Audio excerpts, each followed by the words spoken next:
পথশ্রী প্রকল্পের রাস্তার উদ্বোধন করলেন সায়ন্তিকা। বাঁকুড়ার ছাতনায় পথশ্রী প্রকল্পের রাস্তার উদ্বোধন করলেন তৃণমূলের রাজ্য সম্পাদিকা তথা চলচ্চিত্র অভিনেত্রী সায়ন্তিকা বন্দ্যোপাধ্যায়। ছাতনার ঘোষের গ্রাম পঞ্চায়েতের অন্তর্গত খরবনা বাজার থেকে শিউলি পাহাড়ি গ্রামের মধ্য দিয়ে চাকলতল পর্যন্ত দীর্ঘ 2 কিমি রাস্তার শিলান্যাস করেন সায়ন্তিকা। শিউলি পাহাড়ি গ্রামের মোড়ে নারকেল ফাটিয়ে ফিতে কেটে পথশ্রী প্রকল্পের রাস্তার শিলান্যাস করেন তিনি।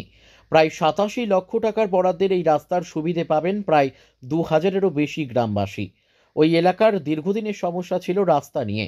নতুন ঢালাই রাস্তা নির্মাণের খবর পেতেই খুশি এলাকাবাসী।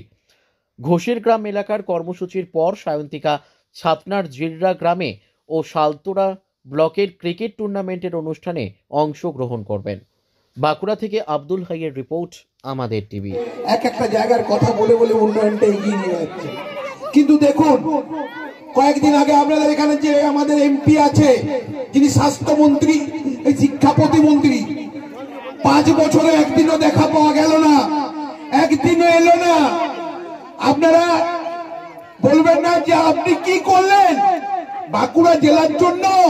সুভাষ বাবু, আপনি ছাতনার জন্য, খড়বড়ার জন্য, ঘোষের গ্রামের জন্য কি করেছেন? আপনারা বলবেন না? একদম বাড়িতে ঢুকতে দেবেন না। 5 বছরে ছলনা করে ভোট নিয়ে গিয়ে মানুষেরকে প্রতারণা করেছে, আবার ভোটের সময় এসে চতুর্শিয়ালের মতো আপনাদের কাছে এই করব ওই করব বলতে আসছে, একটা কিছু করে দেখায়। জব কার্ড হোল্ডার এখানে আছে, একটু হাত তোলো। কার কার জব কার্ড হোল্ডার আছে এখানে? কার কার জব কার্ড হোল্ডার আছে? এটা যদিও বা আমাদের পথশ্রী মঞ্চ, তাও আমি এটা বলতে আমি বাধ্য হচ্ছি। এই যে যারা যারা জব কার্ড হোল্ডার আছে, হাত তোলো একবার। কারা কারা রয়েছে? তোমাদের মা 2 বছর ধরে তোমাদের জব কার্ড ভুয়ো বলেছে। কেন্দ্র সরকার বলেছে যে তোমাদের কোনো অস্তিত্বই নেই। তোমরা ওই যে মাথার ঘাম পায়ে ফেলে কোলের বাচ্চা বাড়িতে রেখে নিজের সংসার ধর্ম সমস্ত ত্যাগ করে যে তোমরা কষ্ট করে রোজগার করেছো, কষ্ট করে কাজ করেছো, বলেছে কেন্দ্র সরকার বলছে সে তার কোনো অস্তিত্বই নেই। তোমাদের জব কার্ড ভুয়ো। কে তার গান দিয়েছে?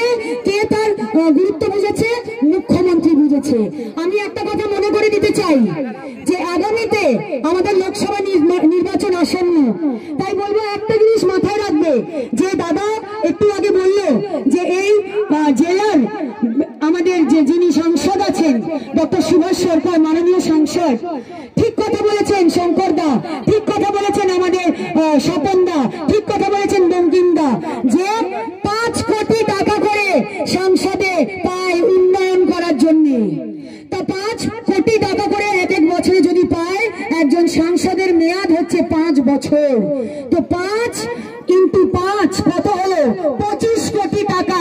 আর যখন মানুষের চোখের জল ফেলছে বাঁকুড়ার মানুষে, আর যখন কষ্ট করে মায়ের সংসার ত্যাগ করে বাচ্চা কোলের বাচ্চা বুকের দুধ খেয়ে তাকে ছেড়ে রেখে তার শাশুড়ির কাছে গিয়ে কষ্ট করেছে, তার উন্নয়নের জন্য তার আবাস এইখানেই ঘোষের গ্রামেতেই, এইখানে একজন মা, তিনি ওই দেওয়াল ভেঙে, কারণ অবশ্যই আবাসের টাকা পায়নি, সেই জন্য তারা বাড়িটা করতে পারেনি, সেই কাঁচা দেওয়াল ভেঙে সেই মা মারা গেল। তার 3 ছেলে বোধহয়, না 3 ছেলে ছিল, সেই 3 ছেলে মা হারা হলো। তিনি কি পারতেন না তার 25 কোটি টাকার মধ্যে থেকে তাদের চোখের জল মোছাতে? এই প্রশ্ন তোমরা নিজেদের কাছে করবে। তিনি কি 25 কোটি টাকার মধ্যে পারতেন না?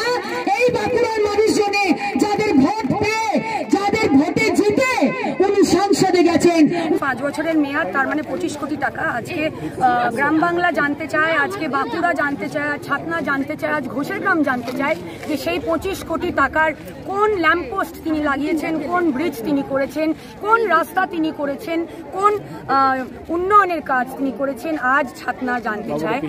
ছাতনার মানুষের, বাঁকুড়ার মানুষের কোনো চিন্তা নেই, কারণ আমাদের রাজ্যের মাননীয় মুখ্যমন্ত্রী মমতা বন্দ্যোপাধ্যায় আছেন এবং আমাদের পশ্চিমবঙ্গ রাজ্য সরকার আছেন। তারা মায়েদের মুখে হাসি